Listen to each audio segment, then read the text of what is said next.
Ahoy! Long time no see. We recently got a massive announcement for SMITE Season 10, or rather Year 10, and one part of that was the trailer for the upcoming guards. I have some pretty solid theories of what most of these guards will be, and I'd like to share them with you. You may have some other questions about my reappearance, but I'll talk more about that at the end of the video. The first guard in the trailer was already revealed, and was already confirmed to be Surtr.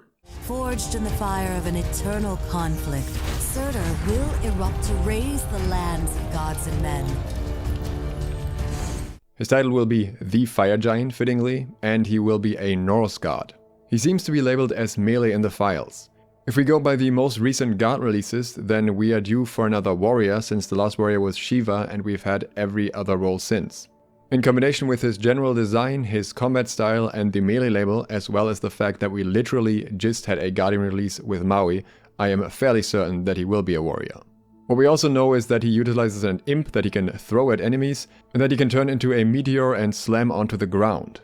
This may or may not be connected to a spinning attack during which he is CC immune.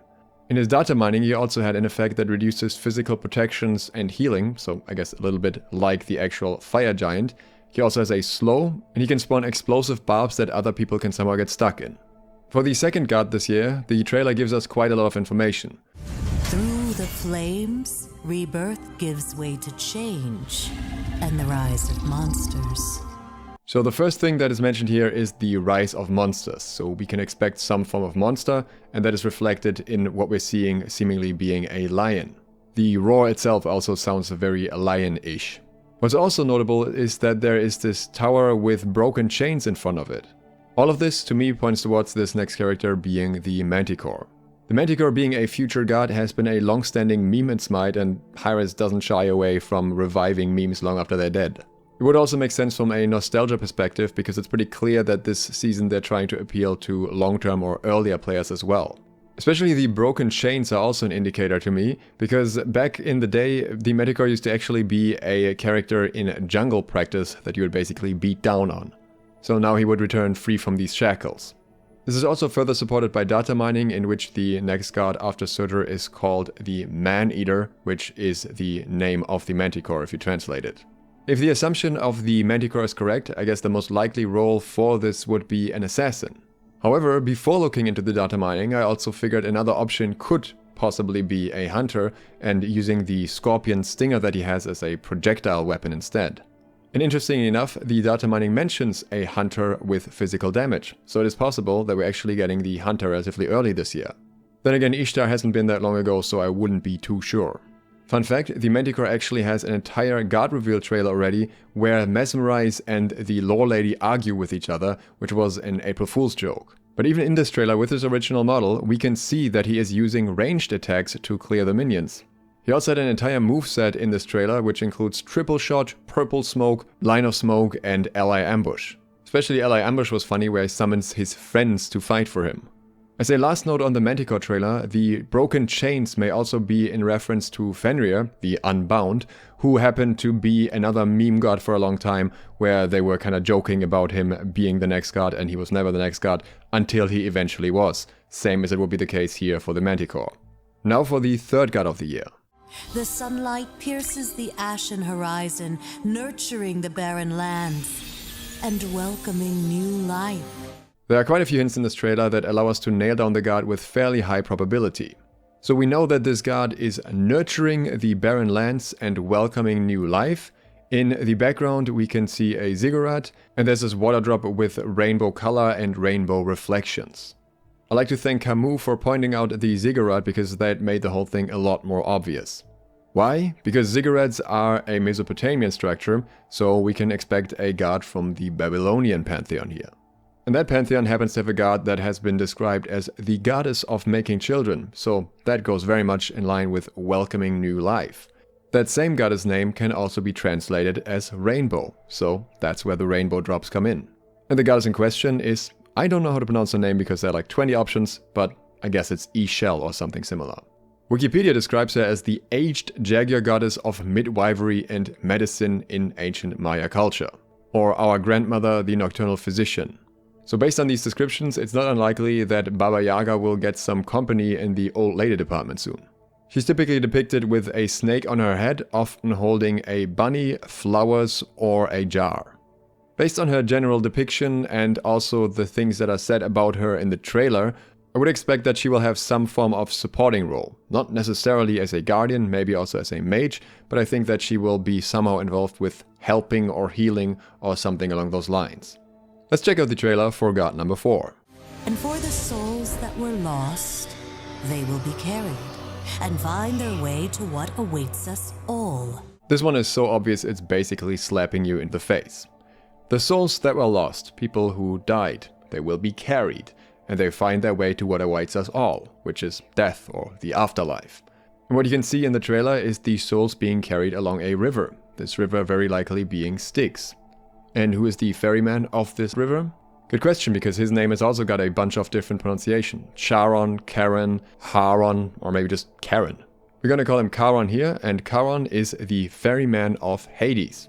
He's a highly requested character, and Hades and Persephone are already in SMITE, so this is a very natural extension of that in my opinion. His coin is already an item in SMITE, and I wouldn't be surprised if it wasn't also a notable part of his kit somehow. Role-wise, there are tons of options for Charon. It could be a more support-ish approach, where maybe it's a guardian because he ferries a soul and he's more of a protector, or he could just be more aligned with the item that is already in the game for him and he would be a mage. Or he could be an assassin as well, based on being this dark figure that leads you to death that he is depicted as. I guess even a warrior or hunter role could be justified somehow, but I think it's less likely. Generally, I would tend to lean towards mage because I am thinking that Ixchel has a good chance to be a support, unless Ixchel happens to be a very supporty mage and Charon then ends up being a guardian. I personally am super excited to see what they're going to do with Charon because I have been waiting for this god for a very long time. I'm very curious to see what direction they take with him. Now for god number 5. And what awaits us all? A celebration of our deeds in this journey we all share. The theme here is very clearly voodoo, using pretty much the same color palette that Baron Samedi also has, with this purple, yellow, and green tones primarily. Also, we see this small skull in the corner that is a very voodoo-esque design, I want to say. We also have a black rooster here that towards the end turns into a skeleton, and we have the phrase, a celebration of our deeds in this journey we all share. We already know that the journey we all share is the journey to death, to the afterlife, thanks to Charon. And the celebration of our deeds on this journey to the afterlife is something that Baron Samedi does. That's why he says, "Come, the party's this way." But Baron Samedi is not alone. He has a partner, which is Maman Brigitte. And she is symbolized by a black rooster. I was a bit confused at first because I was searching for black chickens and couldn't find anything, so thanks to Sammy for pointing out to me that I'm just a little bit stupid. Maman Brigitte is by far the most in-demand voodoo god after Baron Samedi, so there shouldn't really be any surprise here, and I'm very happy that we're going to see her this year. I'm extremely excited for this. This is by far my most hyped god release. I just love Baron Samedi, and I really hope that her design can live up to that as well. As for a role, in many ways she is somewhat similar to Baron Samedi. But with Baron Samedi we already have a voodoo mage, so it would be a little bit weird to get another mage here, especially because I'm expecting either Ixchel or Charon to be a mage as well. As such, my prediction for Maman Brigitte will actually be that she is the assassin of this year. That would match with the theme of bringing you to death, would allow you to play Samedi and her in the same team, and they are this power duo, so it would make sense from that perspective as well, and it would avoid having two voodoo mages. She also has at least a bit of a trickster-ish element going on, so it would match with that as well. She loves to party, celebrate, listen to music and dance, and also absolutely loves to drink. However, she also has a protector element to her. So another possibility that I could see is that she is the guardian for this year. We won't really know for sure until we know what roles Ixchel and Charon have, because they're kinda in competing roles with each other and kinda could match similar themes in some ways. Let's look at the trailer for the 6th most mysterious god in this lineup. Our stories, connected by the ebb and flow of time like the seasons. We are renewed. When we meet again, what tales will await us all? So this one is weird, and it's really hard to tell what to make of it. Technically, it could even mean that there is no other god and this is not meant to tease at another god, but I do think it likely is.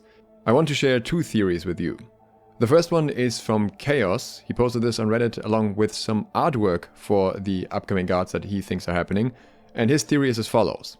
There's one final god teased in the trailer at the end, and they mentioned we'd get at least one god a season, referring to the 4 seasons on this particular table here. The final season seems to be about seasons or time and has a gold orb as an icon with the Greco-Roman zodiac on it. These to me seem to hint at Saturn, the Roman god of time, seasons, and the Golden Age, also known as Cronus to the Greeks. Saturnalia also takes place in December, around the time when this god would release.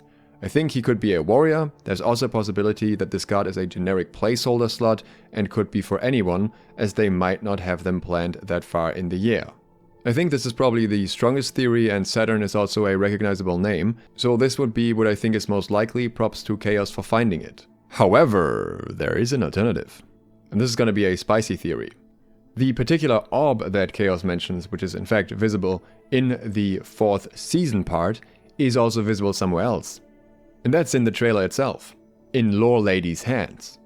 Both in the beginning, as well as at the end of the trailer, she's holding this exact orb with the disc spinning around it, which is depicted in the season image. If this disc is in fact teasing the last god, then why is it shown at the beginning of the trailer? The theory of Lore Lady becoming a playable god is nothing new. It's pretty much one that's on the table every year because she is in every trailer somehow. But there are some interesting things that are not in previous trailers, such as her saying that our stories are connected and when we meet again. More specifically, when we meet again, what tales will await us all. This may sound like we're going on an adventure together with Lore Lady by playing her. Obviously, this could also just be referring to her teasing more stuff next year.